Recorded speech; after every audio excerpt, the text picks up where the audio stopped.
السلام عليكم ورحمة الله وبركاته. بسم الله الرحمن الرحيم. الحمد لله الذي بنعمته وعزته وجلاله تتم الصالحات وتنزل البركات. الحمد لله الذي هدانا لهذا وما كنا لنهتدي لولا أن هدانا الله، حمدا كثيرا طيبا مباركا فيه. الحمد لله عدد خلقه ورضا نفسه وزنة عرشه ومداد كلماته، والصلاة والسلام على رسول الله سيدنا وسندنا ومولانا وحبيبنا وطبيبنا وشفيعنا ونبينا وقرة عيوننا، إمام المتقين أمير الأنبياء سلطان الأولياء، سندنا محمد وعلى آله وأصحابه وأزواجه وذريته أجمعين. لا أسألكم عليه أجرا، إن أجري إلا على رب العالمين. اللهم وفقني لبيان ما يحتاج الحاضرون إليه وما يصلح أحوالهم. إلهي أنت مقصودنا ورضاك مطلوبنا، فأعطنا كلنا محبتك ومعرفتك.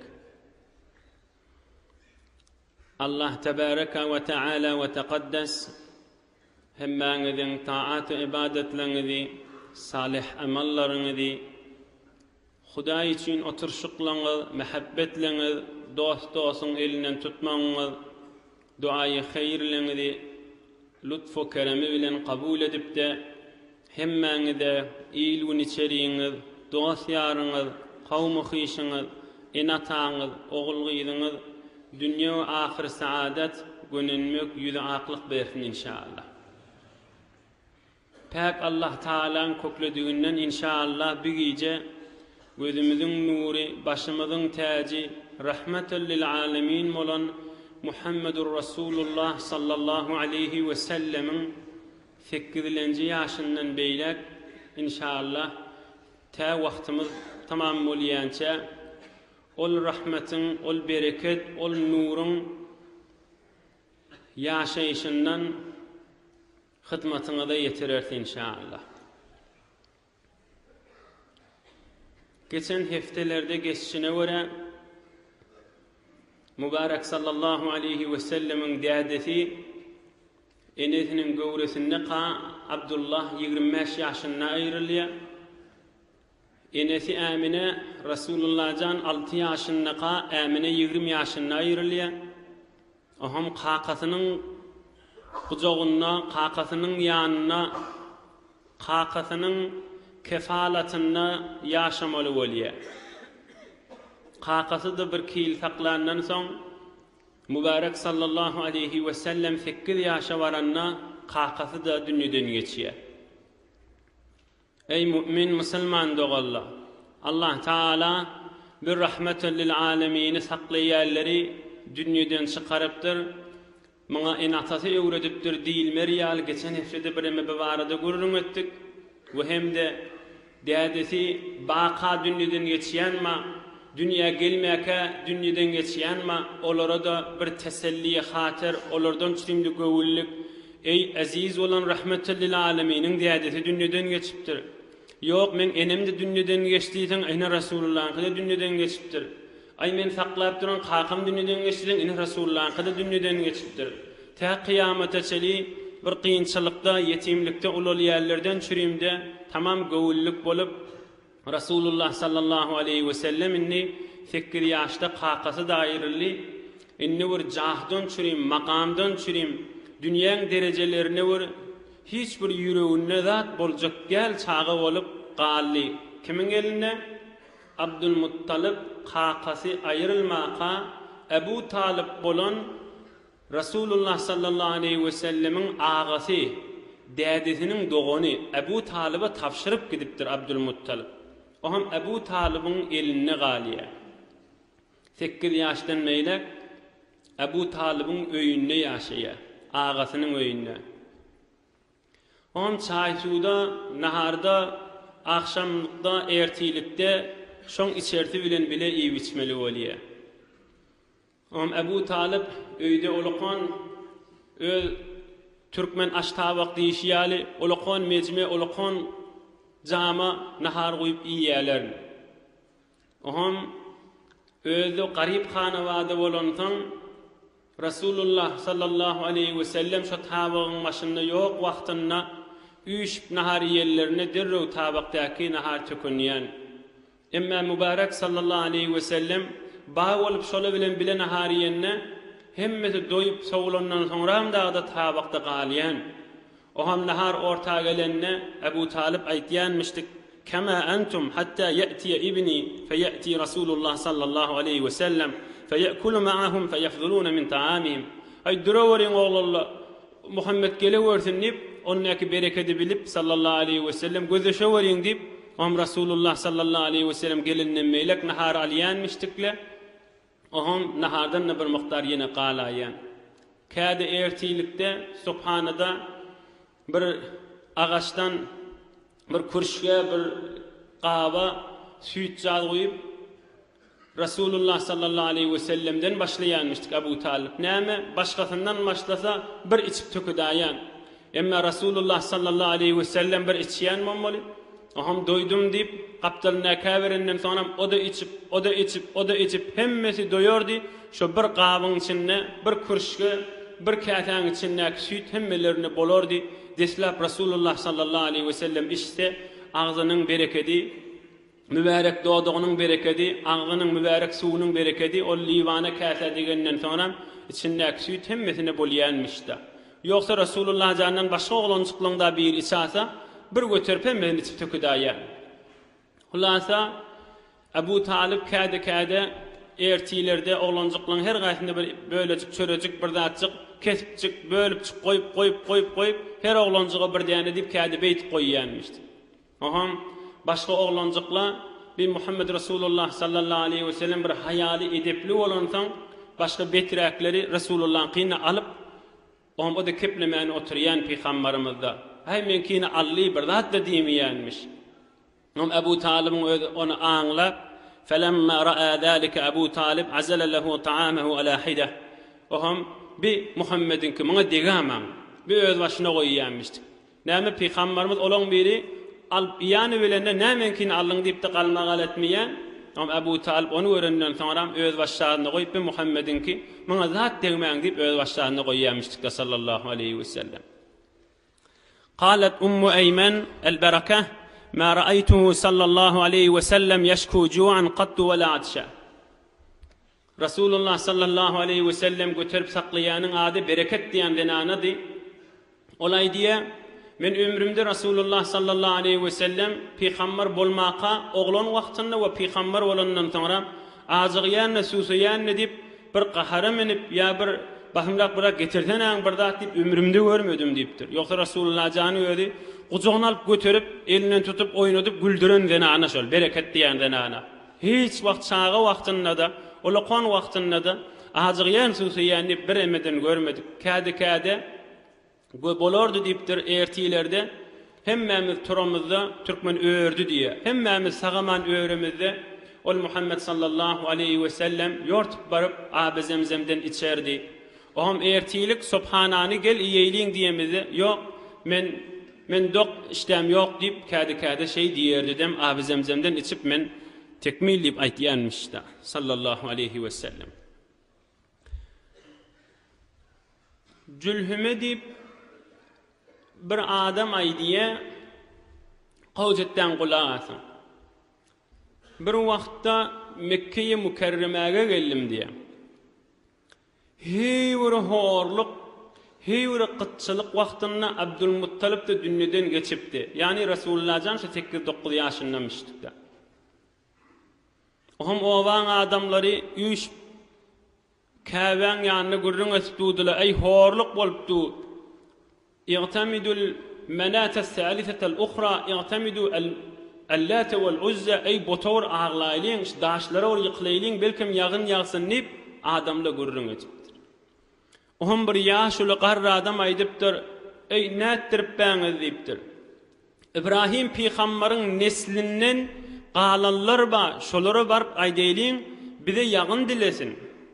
Oğam adamla aýdypdyrlar, ey ýaşuly sen aýtýanyň Ebu Talip mi? Indi Rasulullah jany saklayan Abdülmuttalib'in ogly Rasulullah'ın dädesiniň dogany.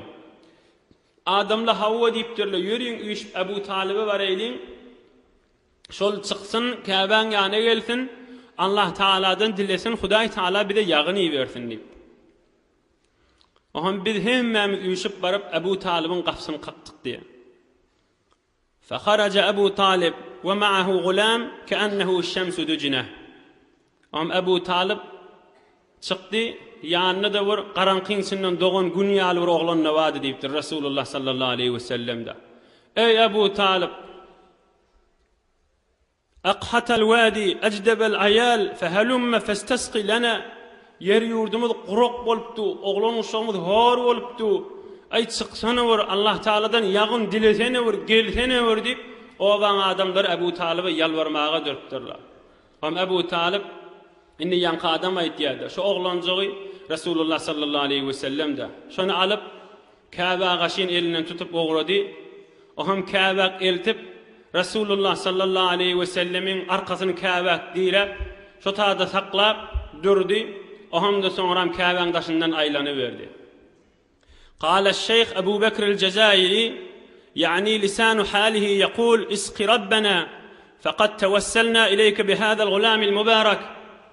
Yani Ebu Talib şu taýda guya aýdyp duran ýany Hudaýa şu bir bereketli oglanyň hormatyny bize ýagyn ber jan Allah'ım diýip dili diýip boldy diýipdir. Asmanyna bir bölejik bulut da ýokdy şonda. Ýa-ni Rasulullah sallallahu aleyhi ve sellemi getirip 8 ýaşyndaky mübarek oglany Käbä arkasyny berip öz Käbäň daşyndan tawaf etmäge duranny aňyrdan bärden gara bulutlar ýerden geleni belli bolmady, asmandan rahmetli ýagylly dökülüberdi. Aqsaban nadi wal badi, yer ýurtly ýaşyllar berdi, olakon bereket boldy diýipdirdi. Hatta Ebu Talib soňra da goşgy diýip aýtýanmyşdyk. Wa abyadu yustasqal gamamu bi wajhihi simalul yatama ismatul lil aramil. Ak joglan nabi, gowoglan nabi. Muň hormatyna Hudaý Taala'dan ýagyn dileýäs. Muň hormatyna ýagyllar ýagyp, oham yetim, dul we nanalar, hor homsala, garyplara bir keýpçilik bolýar adamyň bereketine diýip Ebu Talib soňram goşgy da Rasulullah sallallahu aleyhi we sellemden goşup durdy. Indi şu Rasulullah sallallahu aleyhi we sellemin bir bereketi barada sahabalar Rasulullah jany wesile edip Rasulullah janyň hormatyna diýip Rasulullah janyň bereket tama bolşularyň bir kidany mysal aýdýar. İnşallah ýygyny ýene Rasulullah janyň gurrüňine girer. Gowjetden gulak asyn. Şu Rasulullah sallallahu aleyhi ve sellem'den hormatyndan Allah Taala'dan dileýärlikleri sahabaların. Peýgamberimiz ol peýgamberlik berilenden soňra Medine-i Munawwarada özüne jaý mescid salynýança kimiň öýünde bolýar? Ebu Eyyub diýen sahabaň öýünde bolýar. Oham Ebu Eyyub peýgamber jana güne akşam şam ýerlik nahary berýän. Oham bir gün nahary beripdirler. Oham basymlykda şo naharyň şodurşy ýygyna gaýdypdyr. Peýgamberimiziň mübarek barmagynyň eliniň jaýy ýok. Şodur şuna nahar iyidine gaydıptır. Feci'tuhu feza'an. Fekultu ya Resulallah. Bi abi ente ve ummi. Radette işâeke. Ve lem ara fihim mevzi'a yedek. Ya Resulallah. Nahar iyidine gaydıptır. Sen barmağın cahi olurdu hemişe. Näme nahar halamadın mı? Näme oldu? Bizim iyi veren naharımız şodur şuna iyidine gaydıptır da deyip Ebu Eyyub Ensari diyen sahabe Resulullah cana aydıptır. وكنت حينما ترد علينا فضل طعامك أتيمم أنا وأم أيوب موضع يدك نبتغي بذلك البركة. يا رسول الله هميشه سن النهار قال النبرمجك من ayalım menen bile tabağı ortalardı. Görmüni Resulullah barmağının iyidi var deyip şu tacıktan nahari yerdik. Bereketin iyidi da bir tayi deyip. Bereket badırımın ne deyip sen barmaq çeken yer jağından biz de barmaq çekerdik deyiptir. Şonda Peygamberimiz sallallahu aleyhi ve sellem "Wey beçiňizde hurafatdyr, beçiňiz kafir bolarsyňyz. bereket Hudaýdan dilen diýmendir. Zat diýmendir. Ýöne aýdypdyr. Bu nipdir siz nahara sarımsak goýup dursaňyz diýipdir. Men ne diýipdir ol adamla ýanyma gelip gidýäti gurrun etýäle we ferişteli de gelip gidýäti. Men agdymyň ýygy adamlara muzahim bolarmy qadiýan diýipdir. Amma antum fakuluh siz iýberin diýipdir. Ve haram diýemek diýipdir. Men ýöne fark etýän bu mahalda ol adamla gelip gidýäti, agdymyň ýygy muzahim bolamasyn diýip etýän diýipdir. He Rasulullah sallallahu aleyhi ve sellem ödünden çüreyim ol sarımsak iýmendir diýip ondan meýlek ol Rasulullah janyň naharyna sarımsak goşmadyk diýipdir. Kaza fil isabah li ibn Hajar we sirat ibn Hisham we musnad al-imam Ahmed. Yine bir iki misal aýdyp o yine Rasulullah janyň gurrungyna gireýlik. Peygamberimiz sallallahu aleyhi ve sellem bir wagtda bir derin üstünde yatanmıştı. Bir çermin üstünde. İçmek ba, beýlege görsen kışta bolýa, beýlege görsen tomsuna bolýa, sowjasy bolýa da üstü. Şoň üstünde Peygamberimiz yatanmıştı. Mübarek sallallahu aleyhi ve sellem de derläpdir. Oham derläp, şol dersi Rasulullah sallallahu aleyhi ve sellem'in deri yankı eteğindäkiň üstüne akyp guşeçikde bir näçe gatyra barmışdy. Oham Ummu Selim diýen zenan adamyny görüp, ýörtüp, on bir zatçyk bilen alyp, sannyjagyndan süýşe çykaryp, şu süýşäň içine damdam edip, yankıja Rasulullah janyň mübarek derlerini alyp goýupdy. فأفاق النبي صلى الله عليه وسلم فقال ما تصنعين يا أم سليم Rasulullah sallallahu aleyhi ve sellem uyanıptır. Ne diýen sen nipdir? فقالت يا رسول الله نرجو بركته لسبياننا فقال صلى الله عليه وسلم أصبت يا رسول الله şisen derläningden füýşä goýýas soňra maňa suw goşup oglanjyklymda bereket etýäsmeni meridlefede içraýat ennam jana sepýät her näme bolsun şu sen derlänjäňden füýşä goýup oglanjyklymda bereket diýip ondan alqalýan diýipdir. Peygamberimiz hünnätdirip ben derden bereket boljakmy? Bereket Hudaýdan dilerle diýmendir. Belki näme diýipdir? Asabti. Üstünden düşdüň berekella diýipdir. Dogry üstünden düşdüň diýipdir. Hadisun sahih rawahul imam Muslim. Muslim rivayet etipdir. Ine Rasulullah janyň akyp derin nagdy alyp süýşä goýanna Hud Rasulullah'ın öýdi asabti. Üstünden düşdüň diýipdir. Ýoksa nädirip ben hurafat, ýur akypdan derdi dagy bereket boljakmy, näme boljakmy diýmendir. Ahyrkyja misalyny aýdyň. Bilran Rasulullah sallallahu aleyhi ve sellem öýdi baqa öýdüniň bedeniniň içinde diýsek, emma üçüncüsi Sahihul Buhari Kitabul Libas'ta bagurrun dünýä boýunça qaýym senet. Peygamberimizin Ummu Selime diýen denanasynyň eline Peygamberimizin bir näçe mübarek saçyndan ýa saqqalyndan bir näçe qyllar barmışdy. Ohon sahabalaryň arasynda birine göz degse, bir miriz bolsa, bir sırqawlasa, bir süýşe suwdan doldurup Ummu Selime diýen enemiz Rasulullah'ın denanasyna iýberýänmişdikler bir süýşäň suwdan doldurup. Ummu Selime de şol Peygamber janyň mübarek saçynyň 3-4 ýany çykyljaly, şol süýşäň içine goýýanmış. Onu alyp gidip şol meride içirelerine basym gowulaýan. Sahabalaryň arasynda şu hemişe ba wagtmışdy. Rasulullah janyň öz ennamine qyllaha, qaçan beýle duranlygy. Şu qyly hemişe soňram da saklapdyrlar. Rasulullah janyň mübarek qylynaky bereket diýip, şol meride dagda içirýänmişdikler. Hud enemiz Ummu Seleme'ňe diýen işi bu tamam Peygamber janyň sahabalary, yani şägirtleri de şondan meridlesele göz degse çağalaryna, öýlerine, şon alaqana şondan haýyrlanýanmışdyklar. Ay ojra hurafatdyr. Beýsen şirk getirdiň bolar. Bereket şifany Hudaýdan dile, qylla şifa boljakmy? Ojra aýtmaýanmışdyklar. Rasulullah janyň tamam wüjudyny bereket Hudaý bilen öz aralaryna wesile goýup Allah Taala'dan şifa dilerlerine Hudaý Taala berýänmişdi. Beherhal bu gurrun şuňsundan turdy. Abu Talib ýagyn dilejek bolanlar Rasulullah sallallahu aleyhi ve selleme ekidip Ka'baň ýanyna goýup arkasyny Ka'bak diýip Hudaýa ýagyn diýende on bol rahmatly ýagylly geliberdir.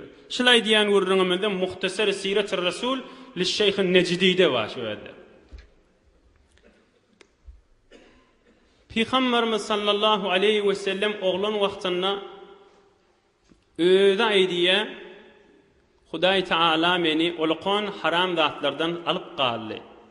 Soňram şeriatynda haram ediljek zatlardan alyp galdy. Gowjatdan gulak asyn.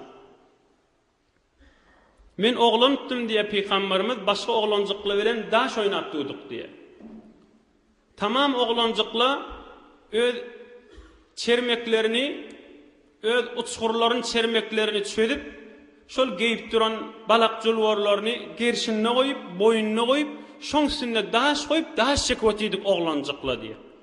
Men de çermegim çödüp, şu boýnuma daňjak boldum, üstüne daş goýup, daş çekjek bolup, İzle kamani lakimun gayra veciha ve qala şudd aleyke izarak.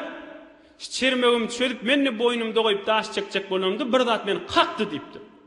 Çermegin gaýym et, açma awratyň diýip aýtdy diýipdir. Ondan beýlek awratym bir aşşak boldum, oglan wagtymda bir ferişteleriň ýerini Allah Taala ýiberipdirdi. Oham derrew çermegim gaýymla ýöne arkamda goýup daş çekdim. Çermegimi açmadym, awratym hiç kim görmedi diýipdir. Şejerek soňram bir wagt Abu Talib Abi Zemzemi arassalap duqa, guyuna arassalap duqala da Resulullah'dan bir işlep durullu awratyny açyp ya rahat işlejek bolup duru qala da Resulullah'dan aşşak bolanna ýene o ferişte gelip kakdyr. Heýde awratyny ört diýipdir. Soňram 35 ýaşynda qada Resulullah'dan käbäni örüp duqala, tamam adamla yetişdiğinden daş çekişip duqala, köýnek balaklaryny ýokarrak edip iltişamman ýykylanman diýip şu awratlar görnärak ýagdaýda da çekýänmişdikler. Onda da Resulullah'dan ýokarrak çekjek bolanna bir ferişte gelip kakp, "Hey, ört awratyň halk görmesin" diýip 3-4 gezek şu waka bolupdyrda. Ýene de Resulullah sallallahu aleyhi ve sellemi saklap, käde oýnadyp, güldürüp, götüren, saklan bereket diýen zenana aýdýa. Ýyla bir wagt Mekkäň adamlarynyň bir üýşmelik aýdy bolardy. Käbäň ýana baryp, botlaň daşynda goýun öldürüp, sygyr öldürüp, diýe öldürüp, botlaň daşyna fifalap, ogşap, şoň daşyndan aýlanar ýörerdiler. Bi Muhammed de hi gelmerdi şoňa sallallahu aleyhi ve sellem. Abu Talib Peygamberimizin başga ejekeleri, agylary, "Ey baba gelsene sen de." Gelada diýip maňa aýdardylar, bir de ona da gelmerdi. Ahir bir gün üç maňa gaharlandylar. Sen bir butlaň ýany Hudaýymyzlarymyzyň ýany gelmesen, sana bir zat bolar ha diýip ýanyna durup ahir meni alyp gidipdirler. Peygamberimiz beýtirip ýalbaryp duran soňla gidipdir. Şo wagtda 8-9 ýaşyndaky oglanmışdy sallallahu aleyhi ve sellem. Oham Peygamberimiz ýöne ýüreginiň ýokuş görýänmişdik şolar. Allah Taalaň goýuşy da gursagyna. Bir on Peygamberimiz barypdyr, ýörtüp gaýtypdyr, gorkup, titrep, ýüreginiň rengi ötkep. "Ay näme boldy saňa?" diýipdir. Onu bir zat meni jynmy bir zat kakdy meni diýipdir. Onda näme boldy göreniň aýt diýipdirler. Am Peygamberimiz aýdypdyr sallallahu aleyhi ve sellem: "İnni kullama danawtu min sanam tamassala li rajulun abyad tawil yasihu bi ya Muhammed la tamassah." Men nipdir şer botun ýany bar elimi dodamda bir zat men arkamdan bir owadan uzun boýly ak köýnekli ak adam ferişte da maňa aýdardy: "Ey Muhammed, elinde igrama boto" diýip meni gıýgırardy diýipdir. Meni çekdim diýipdir. Ýene elimi dotjak bolum, ýene gıýgyrdy diýipdir. Gorkup gaçyp gaýtdym diýipdir. Oham bereket diýen denana aýdýa. Te peygamberlik berilýänçe ömründe bir gedek bota gaşyn Resulullah elini dodan nädir? Ogşan nädir? Sifalan nädir diýipdir. Bir jegedek şu elini dotjak bolly, şol ejekeleri, ağalary ýalwaryp duransaň, onda da Allah Taala ferişteni berip elini degirtmedi, ogşatmady diýipdir. Hulasa Resulullah sallallahu aleyhi ve sellem 9 ýaşa barýa, bir neçe rivayetde, köprek rivayetde 12 ýaşa barýa. Abu Talib ağası ki Resulullah canı saklaýa, ol Şam şerife ticaretten çürüm kerwen menen gitmeli bolýa. Resulullah sallallahu aleyhi ve sellem de heves etýänmiş. "Ey ağam, meni gidaýyn, gidesim gelýär, musafirat göresim gelýär" diýip ýalwaryp duransaň bolýa jany ol, seni men alyp gideýin diýipdir. Ýolla bir sofa varmıştık, rahip Mesihi şoň ibadet etýäniniň ýanyna düşüpdirler. Oham o düşüp gelip aýdypdyr, şu zat oglanjygyň dädesi kim aýdypdyr? Abu Talib men dipdir. O sofa aýdypdyr, ma huwa bibnika we ma yenbaghi an yakuna lahu abun hayyun. Aýyoga dipdir, şu oglan dädesi ýok bolmalymy dipdir. Abu Talib aýtdyr, näjire bilýän şoň dädesiniň ýokdugyny dipdir. Ol aýdypdyr, li anna wajhahu wajhu nabiyyin we aýnayhi aýnun nabiyyin. Ay mun yüzür peygamber ahir zaman peygamberin yüzüne men diye. Mun gözü dağdı avadan nur seçiweti ahir zaman peygamberin gözübi. Ahir zaman peygamberin dädesi bolmaly dipdir. Dünýä gelmeke dädesi geçmeli dipdir. Hawa dipdir, dogry aýtýan dipdir. Mun dädesi dünýeden geçdi dipdir. Ama men saklap ben dipdir. Ama mun ýandan gidipdirler. Ýolda ýene bir sofyň ýanyna düşüpdirler, rahibiň ýanyna. Ama o da şey dipdir. Sonra üçüncü gedek yine gidipdirler. Inni Bahira diye bir toparlaşma Buhayra diye. Buhayra demek yanlıştır. Bahira. Bahira diye bir heyura alim Mesihi varmıştık. Şoň ýanyna düşmeli bolupdyr. Oham Bahira ibadet etýän ýerinden gafsyndan ýa penjarynyň görüpdir. Görse bir kerwan gelýär. Derre bir adamy beripdir. Şo kerwan gelse hemmesini men şolary nahara çagyrýan gelselle dipdir. Dawet dipdir. Oham barıp aradaky adam aýdypdyr, ýaşly ýaşyňyz ýok, kärgeli beýleksi ýok, hemmeňiz gelmeli diýip aýtýar Bahira. Oham bula Rasulullah sallallahu aleyhi ve sellemi ýükleň arasynda goýup, diýelerde sen bakyp, biz baraýly sofyň ýanyna diýip, iň ýaşkyçy Rasulullah jamanyny onu goýup, öldürip barıpdyrlar. Oham ýaşyraň bir aýdypdyr, ey Bahira, biz zol ştadan geçerdik. Hi ömrüňde bir gedek ibadet etýän ýerinden düşmerdin. Hi bir nahar çaýda su bermerdin sen geçip barýandyra. Bu näme bolla saňa diýipdirler. Onna Bahira aýdypdyr. Ýok diýipdir, ýöne bir mihman hoşum geldi, size nahar öretim gelýär diýipdir. Oham mihmanlaryň arasyna aýlanypdyr. Aýtýan adamsy ýok. Ýüküň arasyna galanyňyz barmy diýipdir. Aham biri aýdypdyr, haway oglançyk galdy diýipdir. Ýükleri sakla diýelerde bakyp edip diýipdir. Yo o da gelsin nahara diýipdir. Aham biri aýdypdyr, hawa diýipdir, bizim özümiz Muhammedi de goýatyp diýipdir, Abdullahyň ogly gelşenak diýipdir sallallahu aleyhi we sellem. Alqaý delip alqaý diýipdir. Aham gelýäka Bahira aňyrsyny, bärsini, ýüzüni, aýagyny, mübarek kellesini gözläp şol ahir zaman peýgamber şomukam şol öňkü kitaplarda Tevrat'ta, İncil'le Resulullah canın sıfatı halis yadalı şunu yöne bil koyan da hud Kur'an-ı Kerim'de näme diye şol Yahudi Mesih'i alimla öz öýlerindäki oğlundan meter Resulullah'ı hak tanıyardılar diye. Şeyli alamatı öňkü Peygamberlerin kitabında kamilmiştik da. Öz oğlu ha öz ulurdup saklap birin 8-9 ýaşaýak ogluny ýaňyşda ýaňşardylar. Emma Rasulullah'ny ýaňşmaýadylar diýdi. Oham güzep, heşim öýdi bolmaly diýipdir. Oham naharip bolanlardan soňra jan ogul diýipdir Bahira. Lat Uzzan hormatyna dogry aýt. Lat Uzza diýen bot araplaryň arasynda dilewere aýdypdyr. Rasulullah jan aýdypdyr. Lat Uzzan hormatyna menden zat sorap bermemen olar ýokuş görýän diýipdir. Onna Hudaý üçin sen dogrusyny aýt, senden sorajak sora diýipdir. Oham o Bahira sen jan ogul ýataňda näjire ýatýan diýipdir. Turaňda näjire turýan diýipdir. Iýeňde näjire ýýän diýipdir. Ýörýeňde näjire ýörýän. Hemmidan sorapdyr. Halis ahir zaman Muhammed Mustafa Mujtabal Muhtar sallallahu aleyhi we sellem hemme alamaty bar. Oham jan ogul aňryň bak diýip arkadan köýnüň galdypdyr, görse ýalfylap duran ahir zaman peýgamberiň alamaty iki gerişiniň arasyna muhr urugly kepderiň ýumurtgasyak tüňgeri çykdyran. Onu görtdir, o elinden tut. Hada seyyidul alamin diýipdir. Tamam alam jahanyň serweri serdary diýipdir. Oham oturan Qurayşle diýipdir. Ýerden bilýän sen meni diýipdir. Ene arkasynda näki diýipdir. Şu ahir zaman peýgamberiň alamaty fakat şunna bar diýipdir. Başy hiç kimde ýok diýipdir. Mun ýörüşi, mun gülüşi, mun kepleşi, mun hemme zady halis ahir zaman peýgamber diýipdir. Ýöne şunu saklap duran kim diýipdir? Abu Talib men diýipdir. Oham ol Bahira diýipdir. Nämesi bolýan diýipdir. Onda men dädesi bolýan diýipdir. Ýok diýipdir. Men bilişimden mun dädesi bolmaly diýipdir. Onda Abu Talib, ey bilen gözi üstünden dogry düşüşini. Yan kurrun da oğlunun metir qowtany ýanmışdyklar. Aham ol alim aýdypdyr Ebu Talib'a sen nämesi bolýan? Dädesi ýok dädesi bolmalyman diýipdir. Muň dädesi dünýeden geçen bolmaly. Am Ebu Talib aýdypdyr hawa diýipdir. Muň dädesi bijada olan enesinin gowresinde qaýyrly diýipdir. Dünýeden geçdi. Inni dogry aýtdyň diýipdir. Aham ol Ebu Talib'a aýdypdyr. Şunu Şam'a sen akitme diýipdir. Şi Yahudlar görýänmi diýipdir.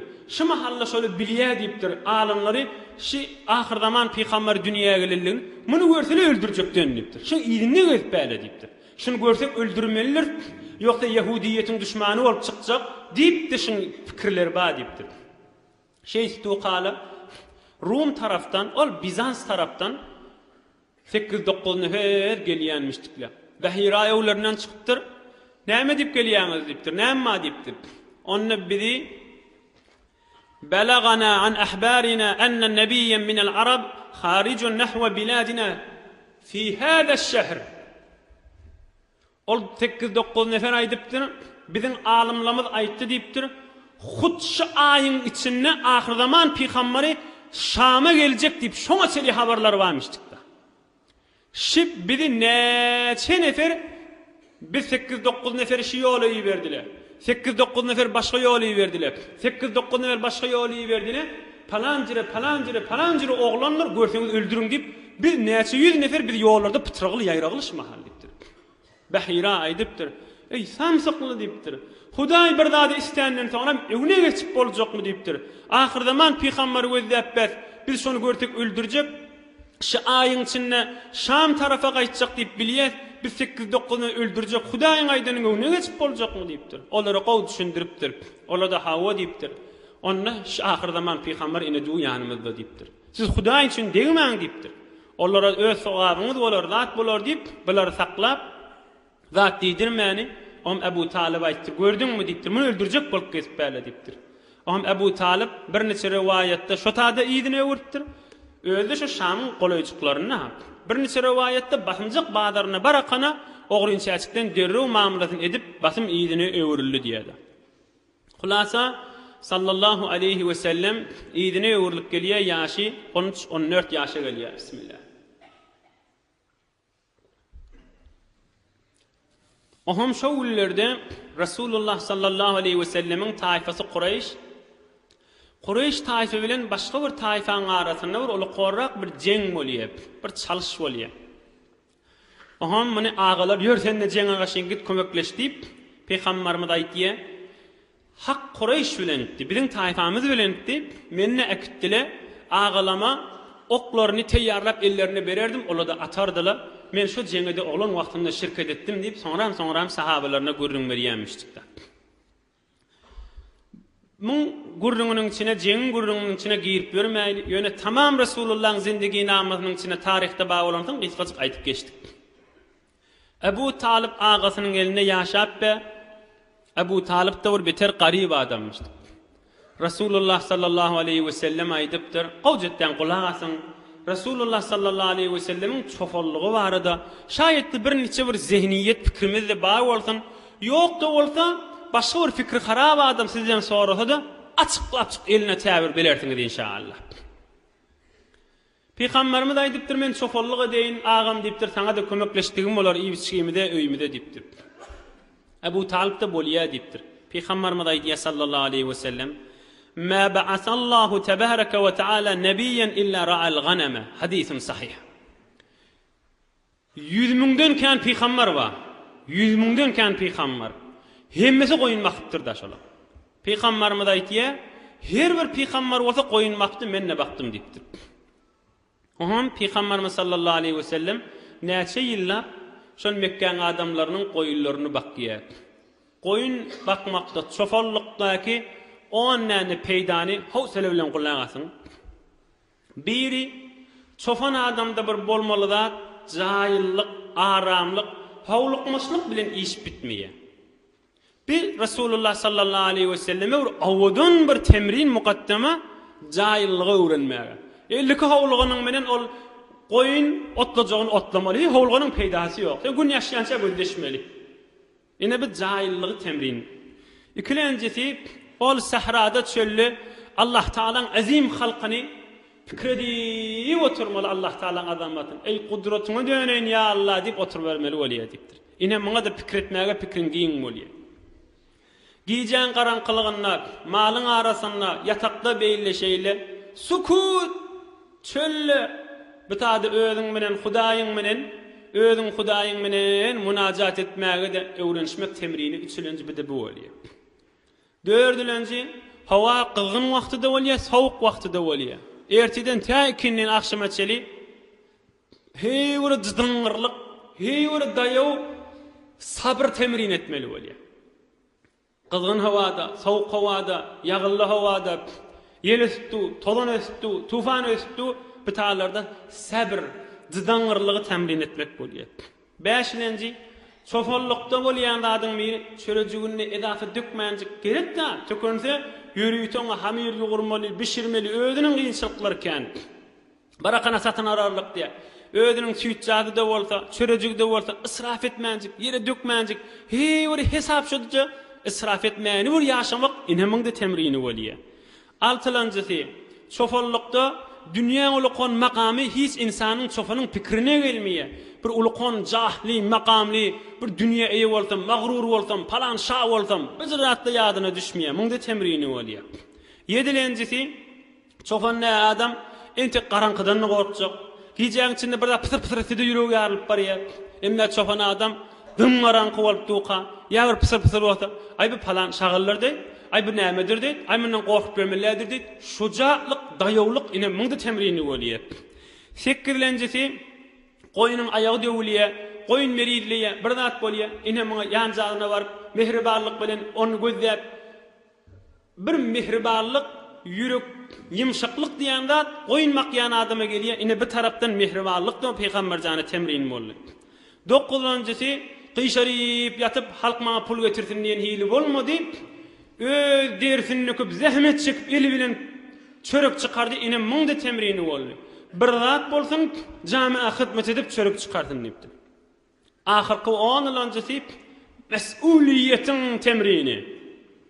Näçe goýunlary, dawarlary geç goýuny bakyp, ol eýesine bir tapşyrmaly zat bar, salymjak tapşyrmaly, we öýde de bir ýüregi awyp saklap, bir men mesuliýetim maşylary bakmada diýip denglik bilen saklamaly. Meselen hatta bir şahlyrak dagda bolsa, betrek bolsa on habardar bolup turup, ya berrekde takyp iýmini öz başyna berip, bir dagda temrin, soňra zeýif insanlary kärrak gözlemäge, hemme kişi denglik bilen gözlemek bir mesuliýet bar, ine muň dagda temrini bolup düşýärdi. Oň üstüne de Allah Taala ine on näne çofollukdaky peýda Onun üstüne de Allah Teala goýun makman etipdir. Sığır ya diye makman etmedi. Şan sığır diye bitir mehribanlyk bolmaýar. Adam sığır çofan diye çofan qahar yerini olur gaçanak vuraýar adam diýip diye. Emma goýun makçan adam on gaçanak vurmaýar adam, oňadan mehabbetlik bilen bakyp gezmeli bolýar. Bir zihniyetimiz saf bolar ýanyk bir soru. Onu behterin şogul çofollukmy? Aya biz de onu çofolluk etsek kavmi. Aya Resulullah'ın ümmeti çofan bolsa beter gowy iş etdigmi? Yok. Çofolluk Peygamberlerin hakkına ulukon derece, belki kemal. Peygamber olacak azizlerden çürüyüm, bir behterin bir mukaddime temrin. Peygamber olacak adamdan çürüyüm bir ulukon makam men çofantım olalip kaygısı dünya oyunca aydar yanak. Ve biz Müslümanlar dünya boyunca aydar yanak bizim Resulümüz ahir zaman Peygamber çofolluk edipdir, iftihar edip aydıp bilýär.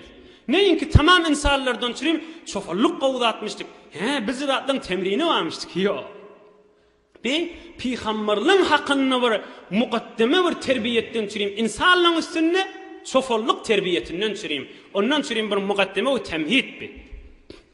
Biz onna çofolluk Resulullah çofon boldy. Meger Peygamberimiz danışga görüpdirmi? Yok.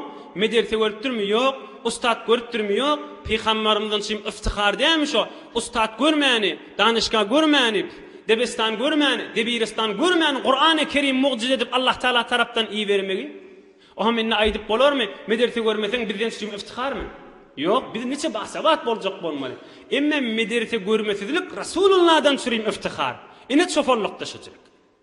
Çofolluk peygamberlerden çürüyüm iftihar, şol peygamber bolmaqa terbiyeti geçirmeden çürüyüm. Emme bizim hakkımızda näme? Bizim hakkımızda Resulullah sallallahu aleyhi ve sellem aydıptır. Ma akala ahadun ta'aman qattu khayran min an ya'kula min amali yadihi. Hadisun sahih rawahu İmam Buhari.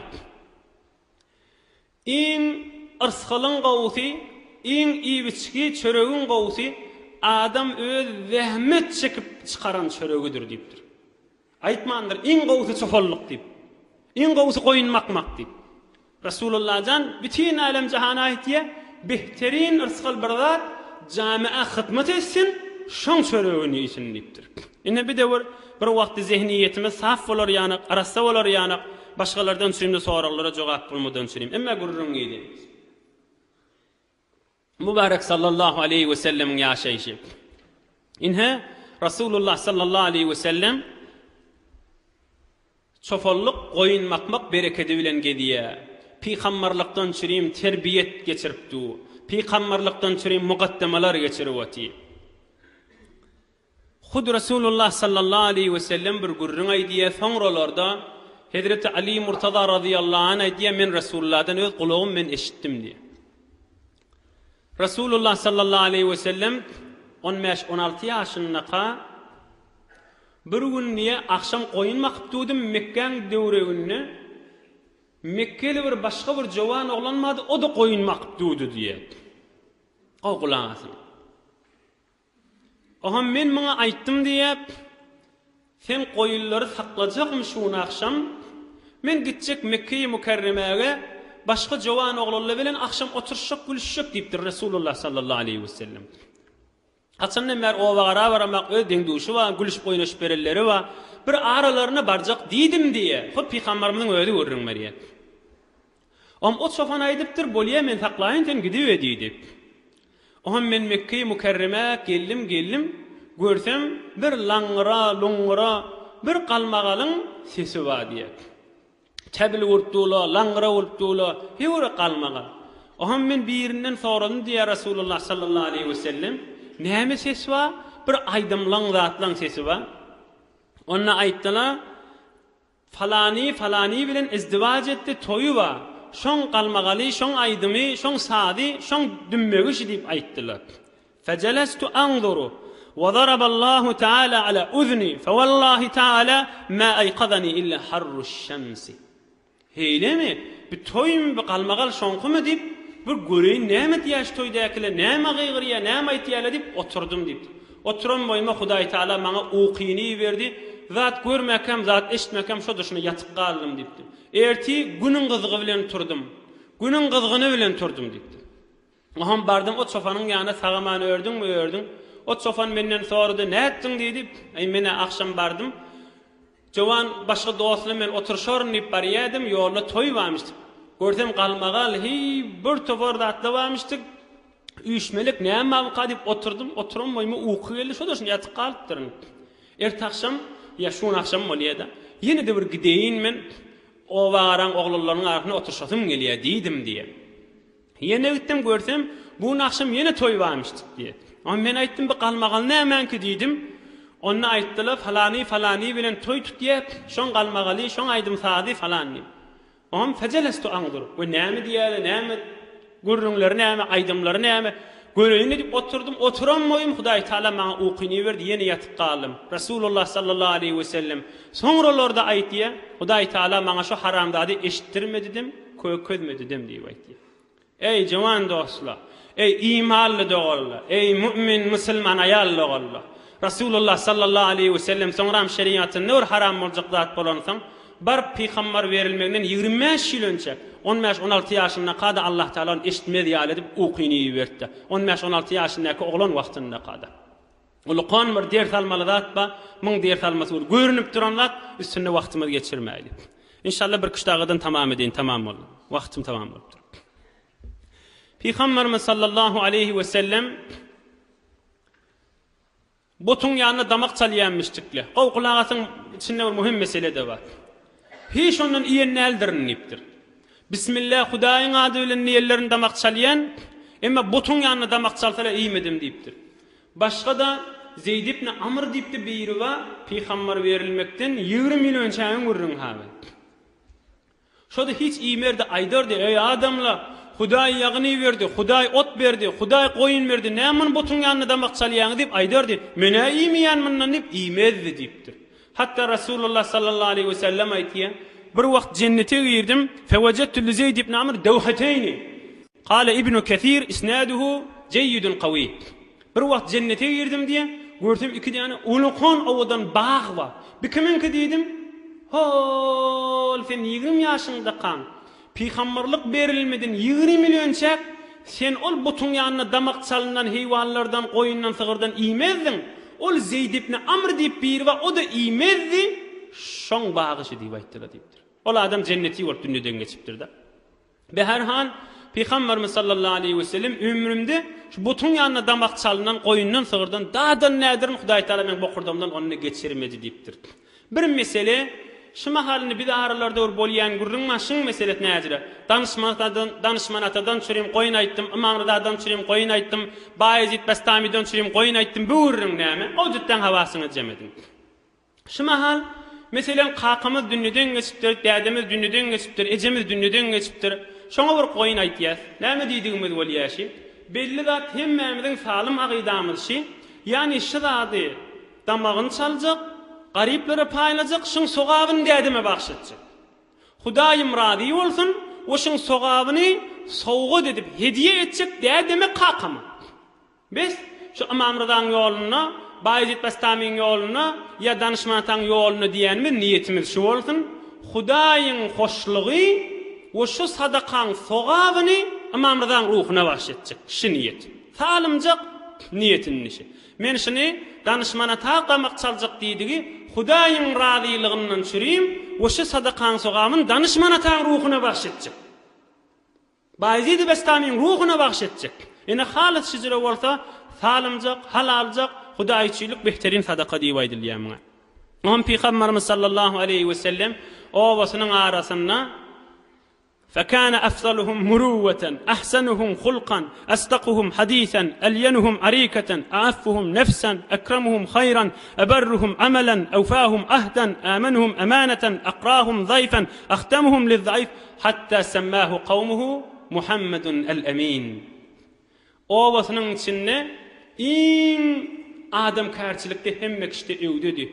Mehribançylykda hemme kişiden öwdedi. Hoş ahlaklykda hemme kişiden öwdedi. Dogry keplemede hemme kişiden öwdedi. Garyplara hyzmat etmeden hemme kişiden öwdedi. Mihmanlara ýortmadan hemme kişiden öwdedi. Bir zady ananyp täbil berse hyýanet etmänjik täbil bermede hemme kişide öwdedi.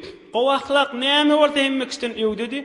Hatta o waň adamlar muňa Muhammed el-Emin, Muhammed Emin, Muhammed Emin dip Muhammed Emin at takypdyrlar. İnşallah indiki heftelerde bir rahmetel lil alemin Resulullah sallallahu aleyhi ve sellem galanca gurrunlerinden Allah Taala pek Allah'ın köklediğinden izdivacı Hadice bilen izdivacı ve sonra gurrunlaryň hyzmatyny da ýetirerdi inşallah indiki heftelerde. Hudaý Taala dünýä ahiretimiz abad, ýurdumyz parahat, watanymyz emniyet, dünýä ahiret izzetde saklan. Merirlemizde şefa, musafiratda, gurbatda, hyzmatda nahak zynnyny düşelle hemmelerini Allah Taala müşkillerini asan etsin. Hemmelerini Allah Taala ýar bolsun. Bir alham 3 kul wallah Sure-i Falaq nas hoş bokyýlyň ötellen ruhuna bahş eder inşallah. Okuýar.